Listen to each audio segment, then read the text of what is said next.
My name is Mark McCandlish, and for the better part of the last 30 years I've been a conceptual artist, illustrator, and designer, working predominantly for the aerospace and defense industries.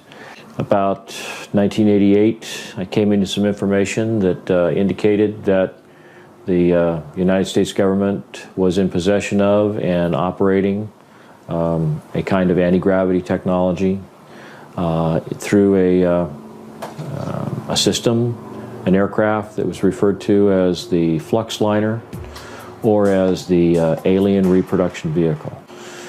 The story dates back to the late 70s when I was going to college at Art Center College of Design, studying transportation and automotive design. Had a friend there by the name of who had a number of classes with. I switched over to an illustration major before I left. I spent a short time working in the special effects industry in Hollywood, and then left that job to work in the defense industry for General Dynamics. Spent some time working there as a conceptual artist and designer, illustrating weapon systems, and then after a couple of years left that facility and began freelancing throughout the defense and aerospace industry. So that was where it all started. In the early to mid-1980s, Mark's career as an aeronautical and technical illustrator began taking off as he accumulated a client list including the US Air Force, Rockwell International, Lockheed Martin, Boeing, and respected periodicals such as Popular Science magazine. He became well-versed in conceptual design at the highest levels of the US military, industrial, and aerospace programs, and often called upon to generate classified and highly proprietary material. At the time, this was around 1985, 1986, and I had been freelancing for about 4 years at that point. Done a lot of work for Lockheed, a lot of work for Rockwell, and a little bit of work for Boeing. And so I was establishing a reputation, and had occasion to talk to an awful lot of experts in the field, in various parts of the aerospace industry, so I had an idea of what was going on in terms of the technological development that was occurring in the industry at the time.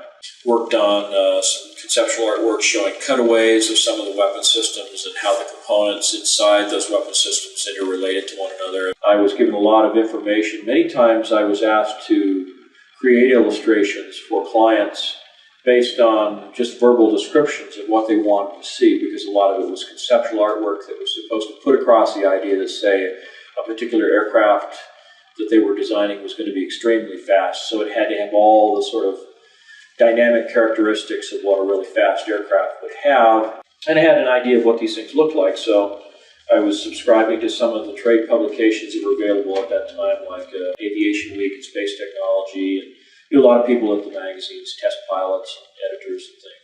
By the mid-1980s, he was a very successful professional artist living in Rialto, California. He had a full slate of high-profile projects and had become a very sought-after and respected talent in a very crowded field of designers and artists. Despite living in the era of Reagan and disco, things were going very well for Mark. Then, in the autumn of 1988, things took a turn for the weird.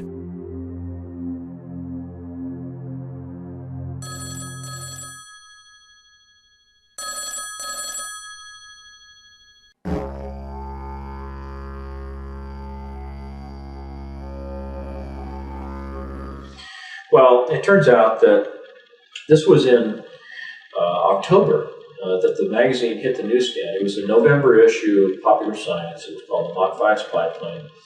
And a friend of mine from college, Brad, had seen this cover illustration and opened up to read the story, and he recognized my name, and he called the art director. He passed along my phone number, and the next thing you know, I get a phone call, and this fellow calls up and said, "Hi, Mark, it's Brad. And remember me?" And I said, "Yeah, we were in the transportation design curriculum at Art Center in Pasadena when we studied car design." So we got reacquainted, had lunch together, and turned out that just a few weeks beyond that, a local Air Force base, Norton Air Force Base, was having a big air show. And there was a rumor that they were going to have an SR-71 Blackbird out there, which was still kind of a rare occurrence at air shows to see something like that. And so I invited Brad to come out to the air show, and he suggested that he might be bringing along a client that he was working with. He didn't say who it was at the time, but that he thought that there might be the possibility we could network some jobs together.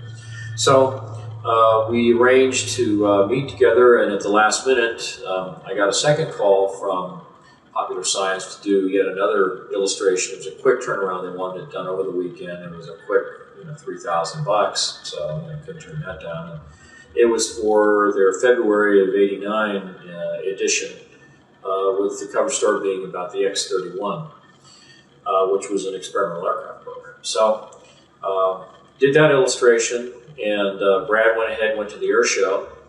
And when the weekend was over, I was kind of interested in his impression, and I called him up and I just said, how did you like the air show? And he just seemed completely different. When I talked to him on the phone, he sounded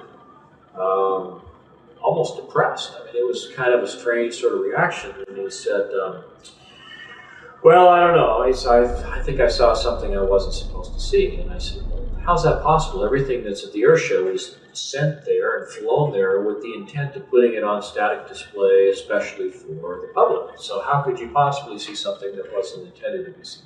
He says, well, I got in to see a display that was a little more exclusive. It was something that was set aside for some top military brass and some top politicians with clearances. And the fellow I was with didn't realize at the time that certain items were going to be on display. And as soon as he realized that here I was without a clearance to see this stuff, he basically said, don't say anything, don't talk to anybody, we'll get out of here as soon as we can. So I asked him, I said, well, what did you see that you think is so stunningly, classified that, you'd be in trouble? And he says, well, he says, there was an example of the first generation Aurora there, which was the aircraft that was the second generation aircraft that I did the conceptual artwork for. So he saw the real thing. And so, of course, I was real curious about what it looked like. And he gave me some details on that. And then he described a number of sort of odd-looking hovercraft and troop transporters and things that were basically just kind of jazzed up, advanced hover vehicles of one kind or another. And after going through all of this, I said, well, even this doesn't sound all that extraordinary. I mean, is there something else? And he says, well, yeah. He says, after they had the main little dog and pony show, they pulled back the curtain and there were these 3 flying saucers hovering there. And I couldn't believe my ears. I said, no, wait, did you say flying saucers? He said, yes. And I said, well, what do they look like? He says, well, it looked like something from the 1950s, like a jello bowl, flat on the bottom, sloping sides, a little terrace around the middle, then a dome on the top with all these little bubbles around the top, and a door that looked like something off of a submarine, with the little pins that go out into the frame of the door, and the big wheel that you turn to tighten it, all this kind of stuff. The smallest one was about 24 feet in diameter at the bottom end of the craft. The medium-sized vehicle was about 60 feet in diameter, and the largest was somewhere between 125 and 130 feet in diameter. I said, well, what were they doing? Were they just sitting on the floor? He says, no, they were hovering. There wasn't no landing gear, nothing holding them up, cables. It's just they were hovering. There was a 3-star general that was part of the presentation. When they pulled back the curtains and these 3 flying saucers revealed to the audience that brought there to this hangar, this general got up and he was describing these vehicles. He described them as alien reproduction vehicles, ARV for short. They also had a nickname for the aircraft. They called them flux liners. Now, flux is an electrical term for a high electrical charge. So, high electrical charge liner, a flux liner.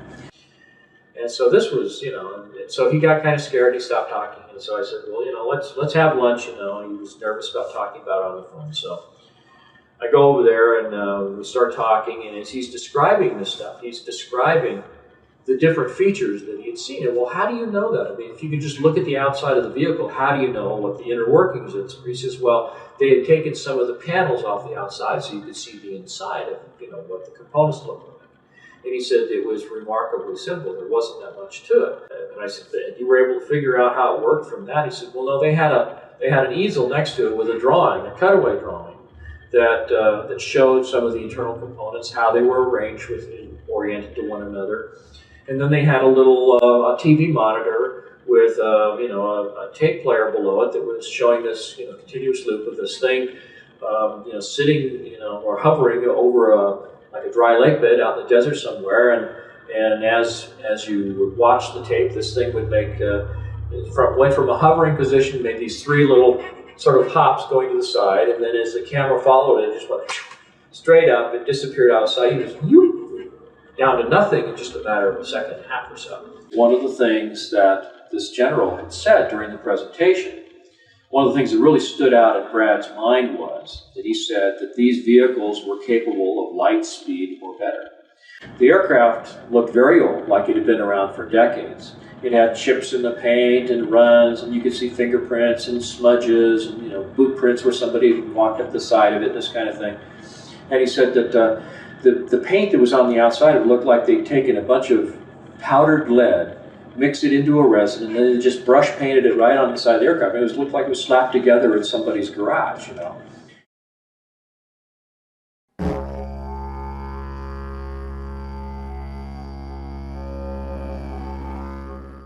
So, according to his account, on November 12, 1988, Mark's friend inadvertently gained access to a highly classified airshow where the featured hardware of the event was real flying saucers.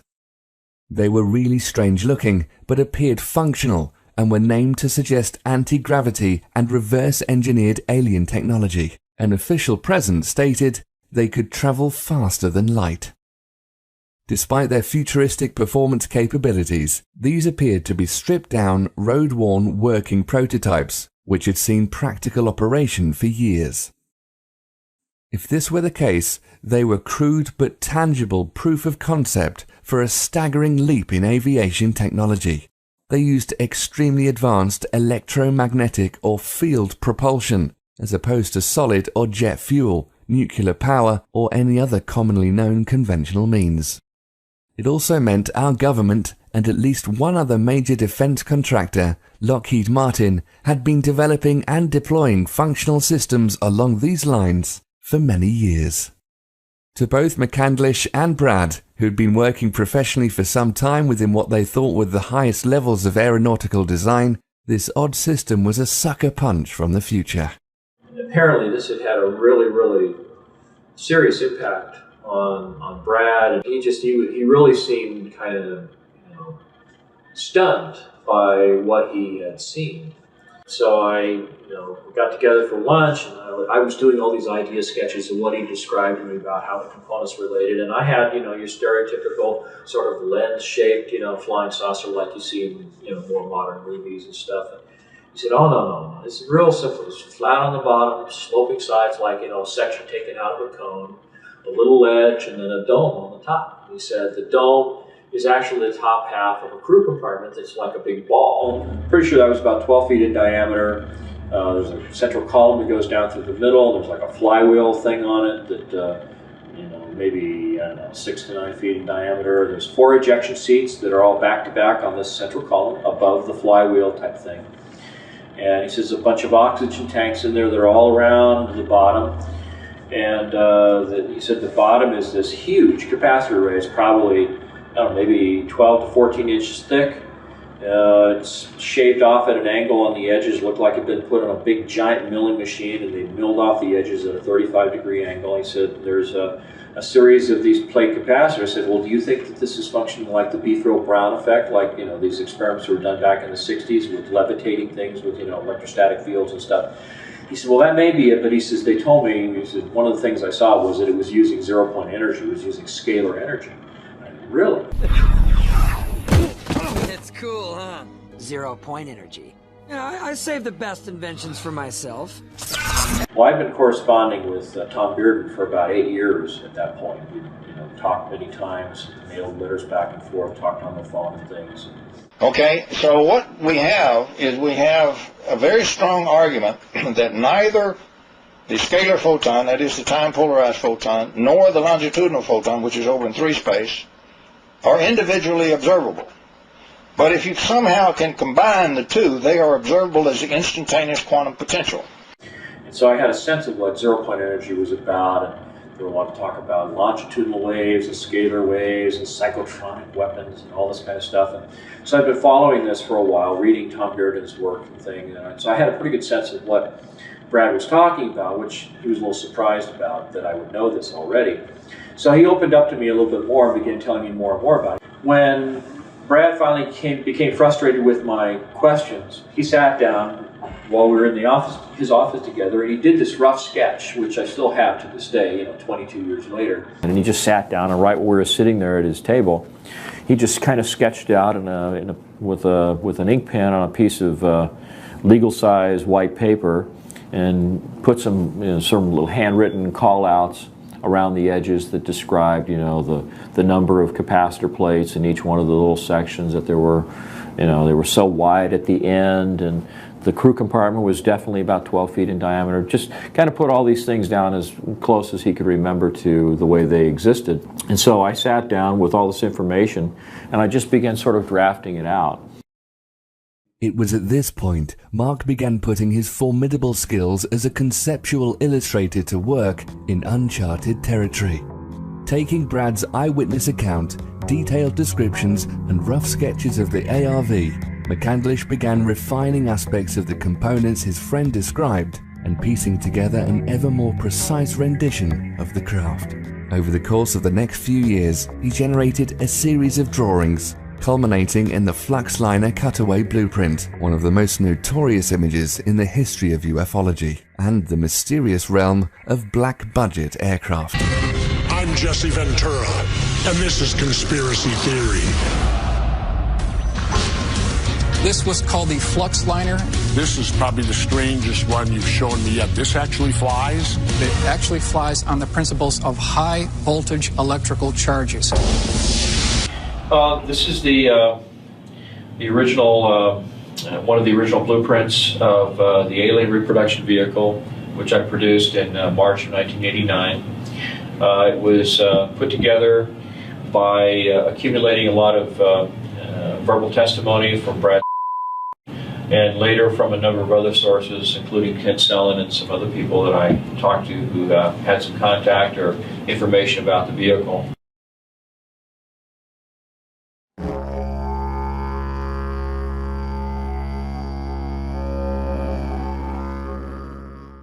For Mark, his friend Brad's initial account was a fascinating story with a degree of veracity and plausibility, worth exploring and doing some research, but was after all just one man's tale of a fairly unbelievable event, concept, and machine. However, this subsequent research led Mark to some other very compelling eyewitnesses, official documentation, including numerous scientific patents, and other sources, such as respected quantum physicists, which finally convinced him of the likelihood that the ARV might be a very real thing.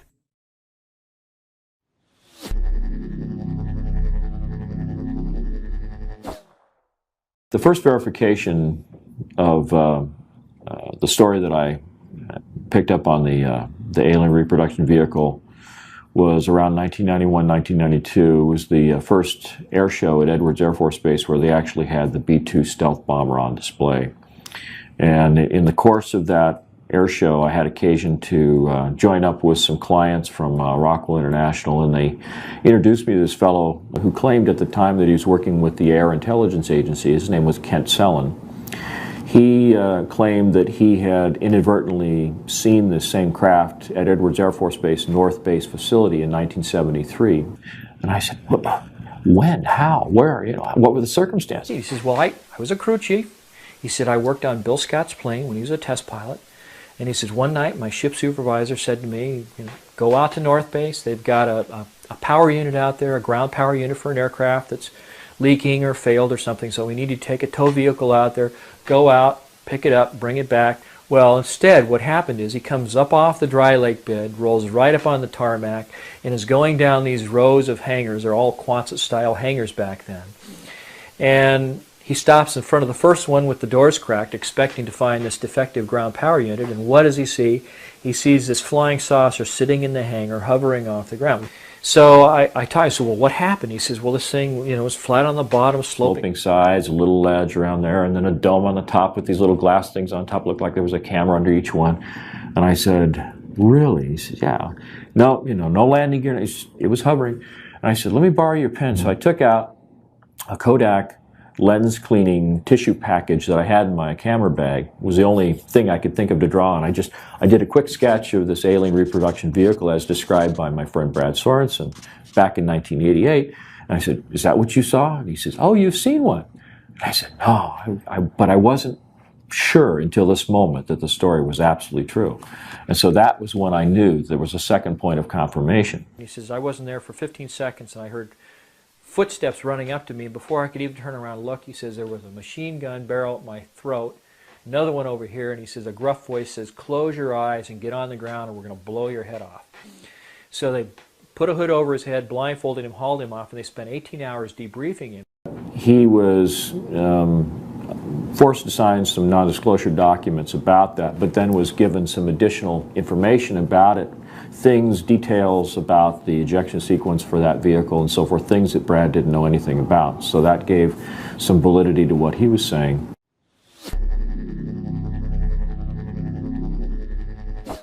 In addition to Kent Sellen, there is at least one other witness on record testifying to the existence of what he describes as a UFO at Norton Air Force Base, which may well have been the ARV. I can discuss Norton Air Force Base, and that as a result of all the military airlift command bases under me for their facilities, that there was one facility at Norton Air Force Base that was close hold. Not even the wing commander there could know what was going on. And during that time period, throughout my career, it was always rumored by the pilots that that was a cover for, in fact, a location of one UFO craft. And the reason for that location was folks that could come out, land at Norton, play golf, be part of a golf tournament, and so forth, and during that process could go by the facility and actually see the UFO.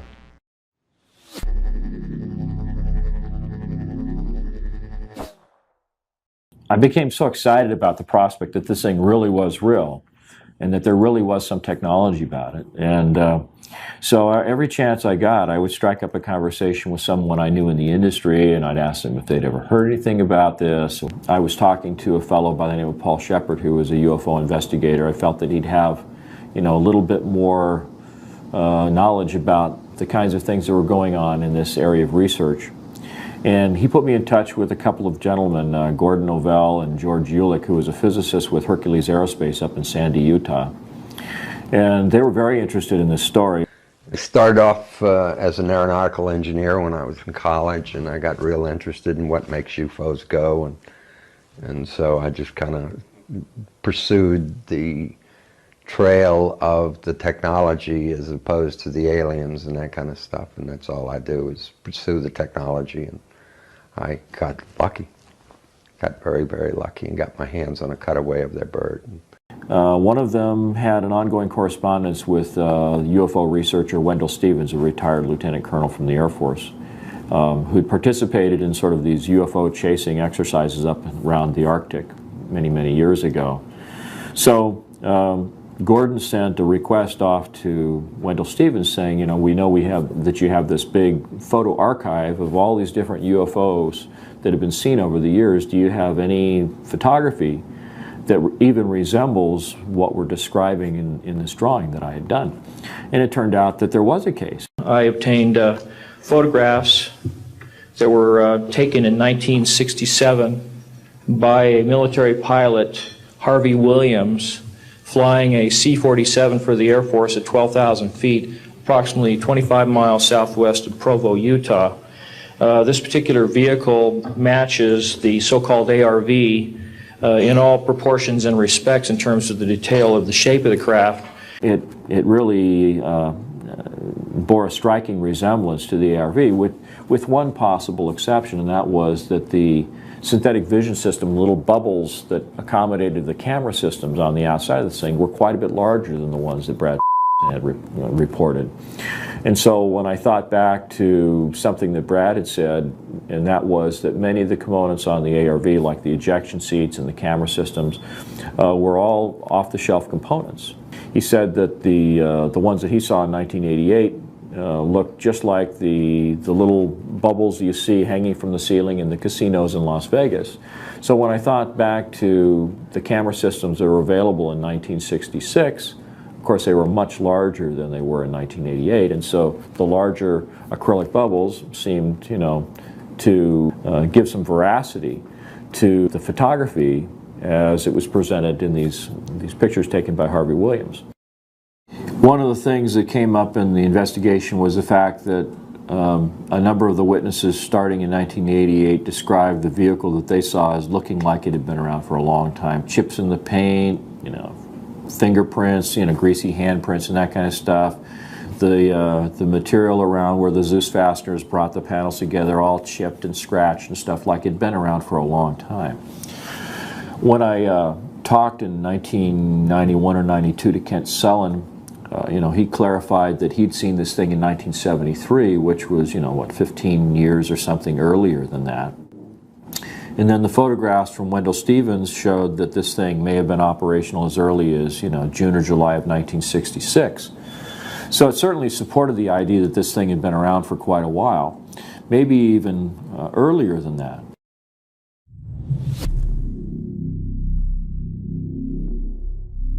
When you look at some of the photography of UFOs, going all the way back to some of the earliest photography we know of, McMinnville, Oregon, for example, you see the same general layout, you see the same general configuration, the flat bottom, the sloping sides, a little dome in the middle, sometimes pointy, sometimes almost like the top end of a cylinder that's been chopped off, sometimes a perfectly round dome, sometimes even, you know, like a cone on the top. So it suggests that, you know, there's many different variants of the system, but the overall arrangement of the components is basically the same.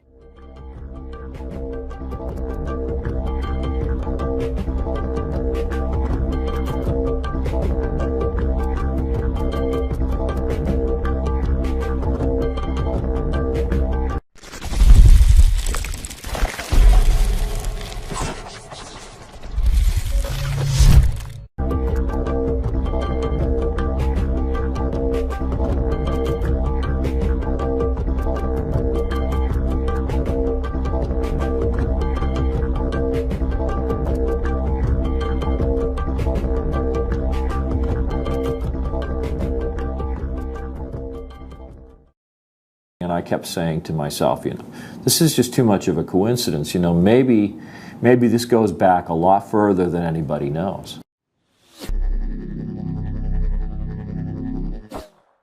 In fact, in a translation of a Sanskrit text written by a Middle Eastern king in the 11th century, there were references to Vimanas, or flying machines, with a propulsion system bearing a striking resemblance to that of the ARV.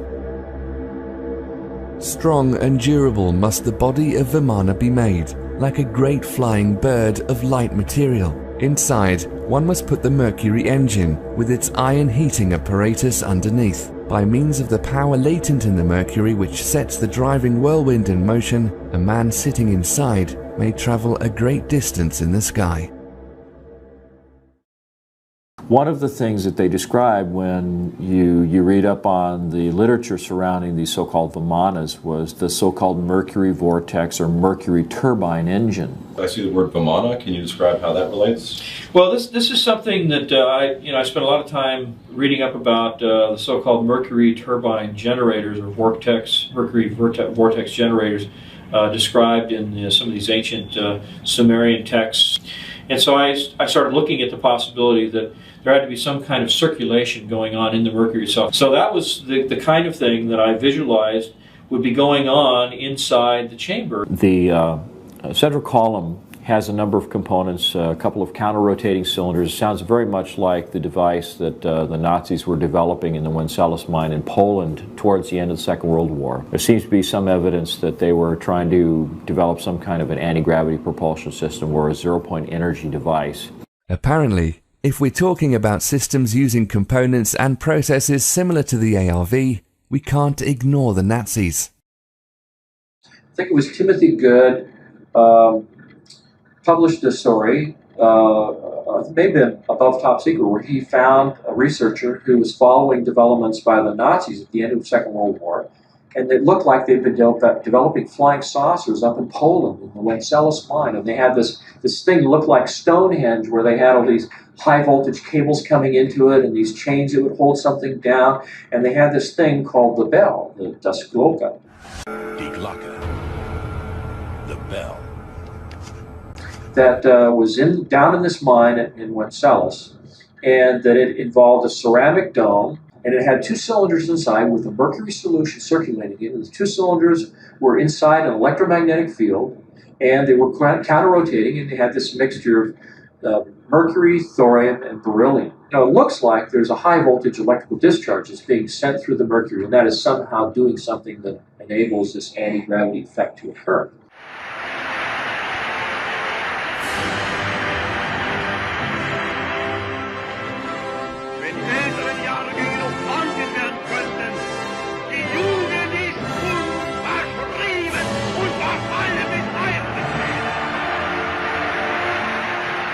Besides rumours about Hitler's top scientists and the mythology of ancient kings, there were other instances where a central core involving mercury and other components similar to the ARV were reported.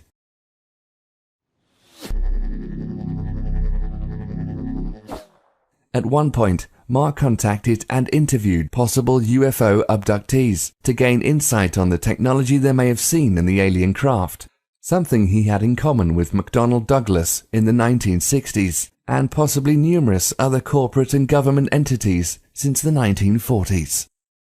I wound up going to my management and telling them, you know, you're not going to believe this, but the UFOs are clearly coming from someplace else. They're clearly manned or humanoided, and the only question is whether we're going to figure out how they work before Lockheed or after.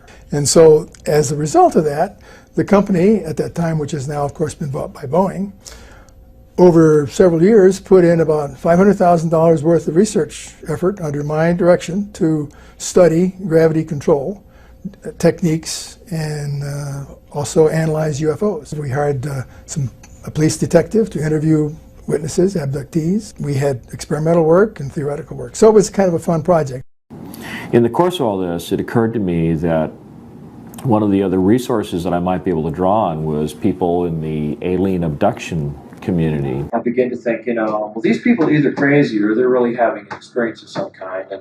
And some of them even talked about implants that were being recovered from their bodies. And so I was intrigued, and I thought, well, okay, you know, if any of these stories are true, there might be a chance, however slim, that if they really were abducted by aliens, they might have gotten a tour of the ship. They might have seen some propulsion system components.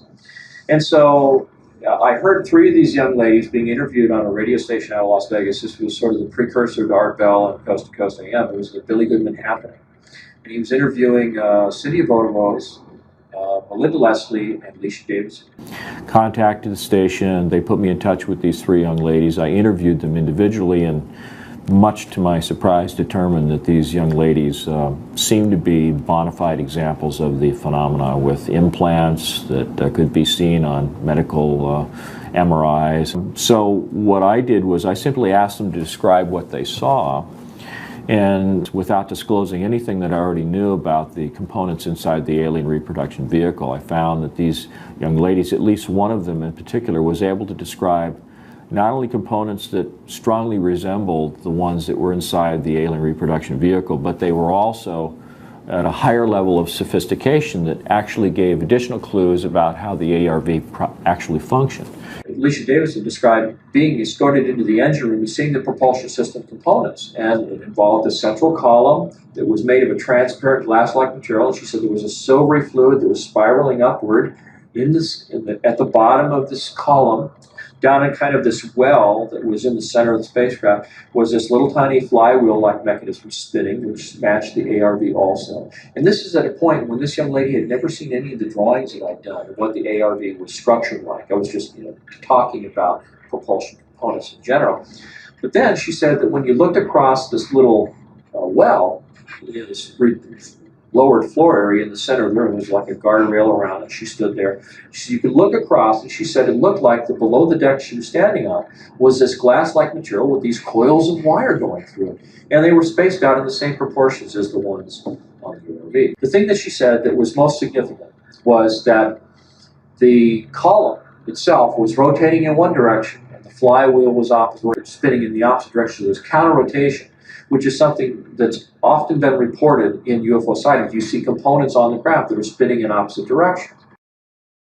Back here on Earth, the scientific community has been busy since the end of the Industrial Revolution.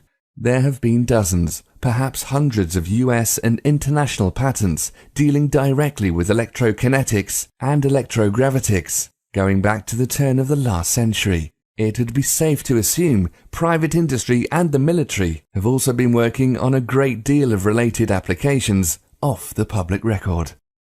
In short, since Nikola Tesla's first experiments with pushing electricity around, mankind has had a thing for anti-gravity.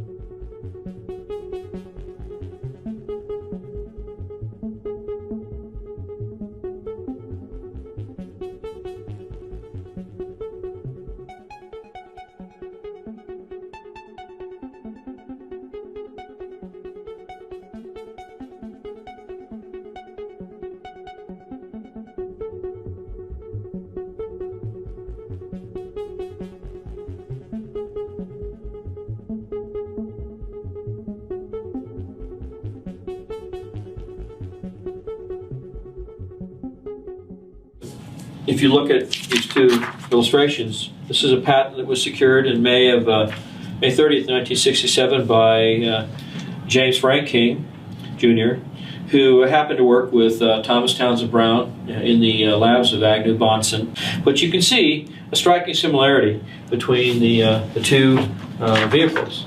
On the one hand, you've got a sort of a frustrum-shaped fuselage section. You've got a series of coils that wrap around the crew compartment, although the crew compartment in this instance is more of a cylinder. But you also have a central column that goes down through the middle, and you have this capacitor section that's in the bottom. And then you have these little flight control mechanisms here. You know, I find it really remarkable that there's so much similarity between the two objects. Mm-hmm. And when is that patent from? May 30th, 1967. It's called a magneto-hydrodynamic propulsion apparatus.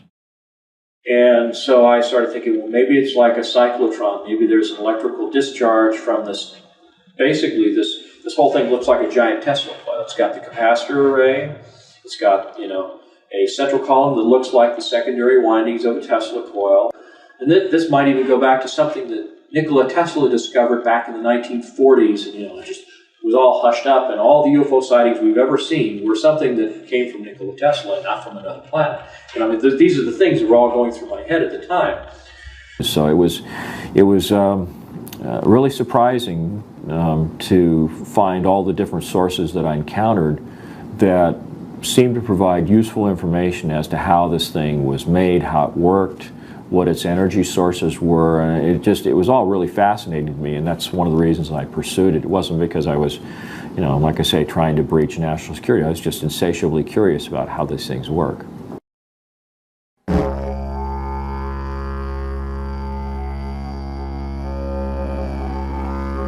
And he said it was remarkably simple. There wasn't that much to it.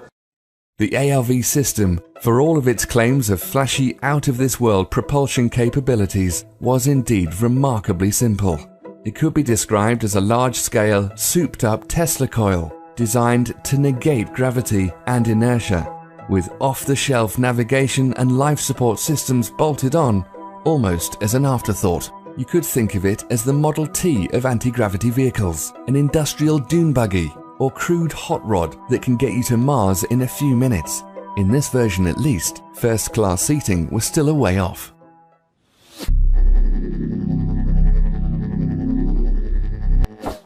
From everything I've been able to gather, it helps to understand what some of the components are. There's a large capacitor array on the bottom of the craft. It's in the smallest version, it's 24 feet in diameter. The outer edge of the plates and the capacitor section itself, they're shaved off at that same 35-degree angle. So you have a series of plates that are progressively smaller as you get higher and higher in the stack. And there's 48 sections that are all set up like that. Through the middle of the crew compartment is a central column that's called the amplifier section that's in the middle of the craft. On the very center point of that column is what looks like a large 9-foot diameter flywheel type mechanism. Then around the belt line of the crew compartment is about a 2-foot wide coil of wire that's embedded in the same glass-like material that the capacitor section plates are embedded in. And there's a kind of flange or fairing that traps the top and the bottom surfaces of the coil. You can see that it traps it there and at the top. But in between are a series of explosive bolts that run all the way around the craft. They said above this ledge there is looks like a door out of, your stereotypical cartoon submarine, has a steel frame that's embedded in the side of this protruded sphere that makes up the crew compartment. And he said, and it had a wheel on it with little spokes that you would turn like an old, Captain Nemo submarine, with the pins that would go out and lock into the door frame, and it had a seal on it so it'd be airtight. And then the ejection seats are mounted back to back. There's 4 of them in the smallest version of the craft, and they're mounted on this central column on a set of rails. In the event of an ejection, the explosive bolts separate the top and the bottom halves of the crew compartment, and the entire outer sheath of the central column pulls away along with the upper half of the crew compartment and the ejection seats. This crew compartment sphere can actually function as kind of a rudimentary re-entry vehicle coming down through the atmosphere, and then once you get, say, below 14, 15, 16,000 feet, the thing will pop a chute out the top, and the ejection seats drop off on these rails one by one, and the pilot can drift down in a parachute or with a parachute. Because this flywheel-like mechanism is turning all the time, the individual pilot or crew members have a kind of a pan that's right below the front of the ejection seat that affords them a place to put their feet. Now, the control system on the vehicle, on the ejection seat that the pilot sits in, on the one hand it looks like a high voltage potentiometer or like a rheostat on the one side that has a couple of big heavy duty cables that come out of it and goes into the central column, and that's basically the amount of power that he has in the system. And on the other side there was sort of an inverted J-shaped piece of metal that came up and over like that had a sphere on it. Now, on the bottom of the sphere there is a sort of a bowl that's sort of slightly larger in diameter, but it conforms to the shape of this sphere.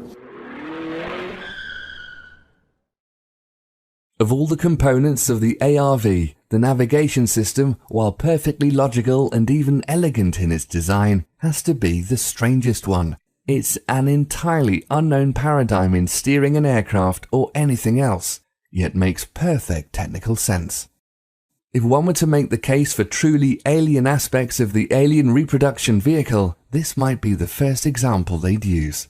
The sphere itself appears to be a kind of a domed arrangement where you have a number of fiber optic leads that come into the sphere, and for each one of the 48 capacitor arrays there's a series of sensors that are then used to sort of relay information to the individual plates. And so then on the bottom of this you have a bowl that moves around and can be used to convey the commands of the pilot in terms of what he wants to do in terms of shaping the field around the vehicle. And right in the center of that bowl is a kind of laser diode that sends a laser beam up into the underside, the inside of this sphere. And so as the bowl moves, that laser is sort of scanning around on the inside of the different sensors that are responsible for each of the capacitor sections then will, there's a series of relays that will open up and close and let a certain amount of energy in, or prevent it from going in. And when it's dead center, it means that all of them get the exact same amount of information. You just go straight up. If you want to bank to the right, then you bank this to the right. It sends the laser signal over to the opposite side of the dome, and it says that the opposite side of the craft is going to get more energy, so it banks in that direction. It's kind of like in a helicopter, in the swash plate of a helicopter. When you want to bank to the left, you create more deflection in the main rotor on the right side so that it begins to bank to the right, or bank to the left, excuse me. So it's kind of the same principle. Then you have an oxygen supply that's strapped to the lower part of the central column down here in the lower part of the crew compartment. You have a much larger set of oxygen tanks, and these are all protruded vessels, by the way. There's no steel or aluminum in terms of the oxygen supply in the vehicle. There was also a pair of oxygen tanks under the seat, and that was assuming that maybe you had to eject, when you were 25 or 30,000 feet, and you needed some air to get you from up there down to the place where you'd actually be able to breathe ambient air. I said, well, were there windows? And no, there weren't any windows. He said there was a thing called a synthetic vision system.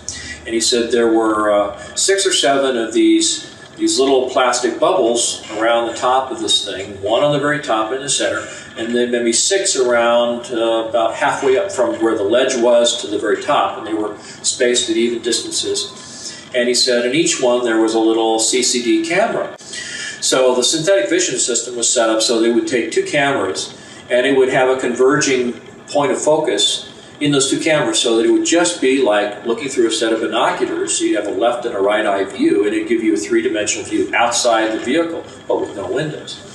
And the reason for that, apparently, was that this aircraft was using extremely high voltages, and the voltages would ionize the air around the vehicle so much that it would start producing X-ray photons, which are absolutely lethal. So you have to have basically a barrier to protect yourself. You also have a robotic arm that seems to be blended in with a composite fairing sitting right on the top surface of the capacitor array that has the ability to extend outward with a little air-driven claw that's on the end of it. In fact, I think that the craft's magnetic field or electromagnetic field is probably so powerful that conventional little electric motors probably wouldn't work in this kind of an application.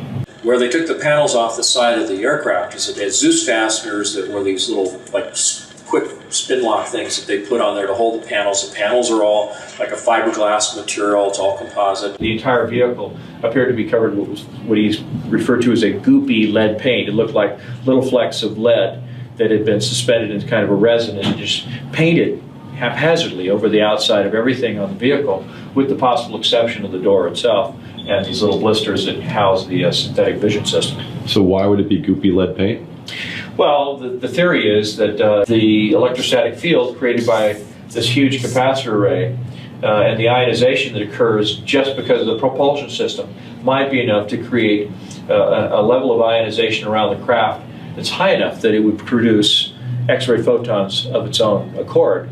And so you would want to be able to protect the pilot and the crew members from that radiation. So anyway, that's the general overview of the structure of the vehicle.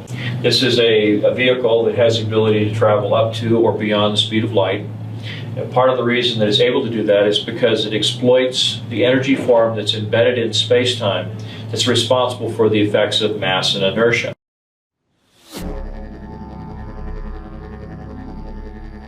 So here we have a configuration of various components, creating a system that's somehow capable of producing and maintaining an insane amount of energy in a concentrated field around the vehicle. This field can be precisely controlled by the pilot with the aid of a basic throttle, an alien steering ball, and a bunch of casino cameras. There's plenty of onboard oxygen, handy if you're off the planet, and a lead coating so the occupants don't get fried in their seats, and a robot arm in case you need a robot arm somewhere. It looks like a big clumsy diving bell from 1905, but apparently works like a helicopter you can take past light speed. Its beauty and elegance lie in the propulsion system, maybe a really fast one that gets around currently accepted physics, one we commonly associate with UFOs.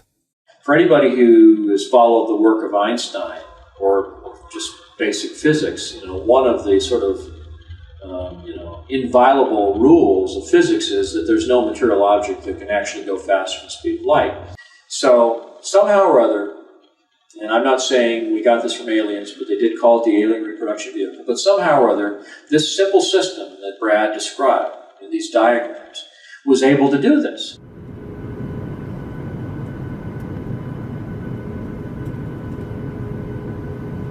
So I began looking at the scientific literature. I was looking at this scalar energy, anything I could find on zero-point energy, scalar energy, quantum zero-point fluctuations of the vacuum, I think is the more technical physics term that they use in the literature.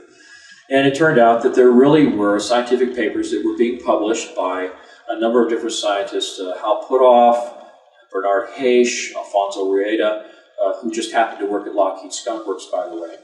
So I started noticing the names and where they worked and what they do, what they were talking, what they're publishing. And it occurred to me that, maybe these are people who have some insider. So I started looking at that. I started looking at the things that Hal Puthoff had said. In the middle of last century, physicists made an astounding discovery. And that is what we ordinarily consider empty space isn't empty at all.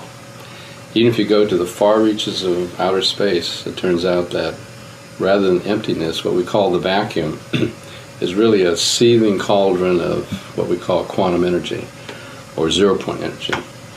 Zero-point just simply means that even if you froze the entire universe down to absolute zero, froze out all motion, where everything would be as quiet as you could possibly get it, this energy is still there. It was predicted by the mathematics of quantum theory, but the numbers were so large. For example, there's enough energy in the volume of a coffee cup to evaporate the world's oceans.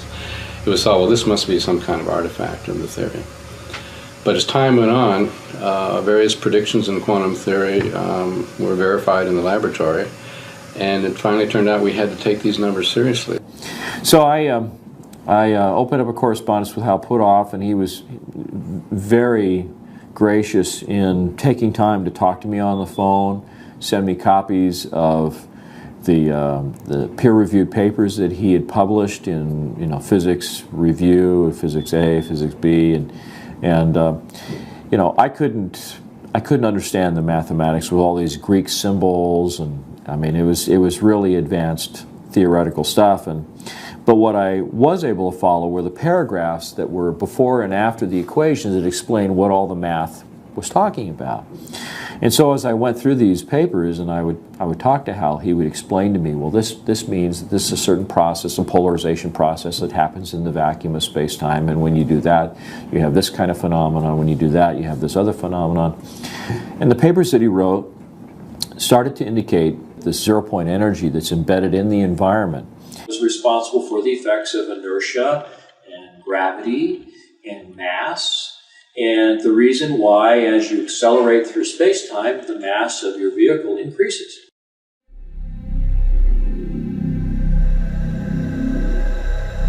So in a sense, if you find the right way to do it, you can actually sort of reduce the mass of an object. And if you can do that, then of course it takes less propulsive force to push it around. It means that it can go a lot faster because it's not limited by the amount of mass that it increases to as it accelerates. In fact, it may in fact be a situation where the faster you go, the more energy you have available to continue the acceleration process, and at the same time the mass is becoming relatively less and less and less. So it really enables the possibility of being able to go faster than the speed of light without violating general relativity, and that was the most fascinating aspect of the whole thing.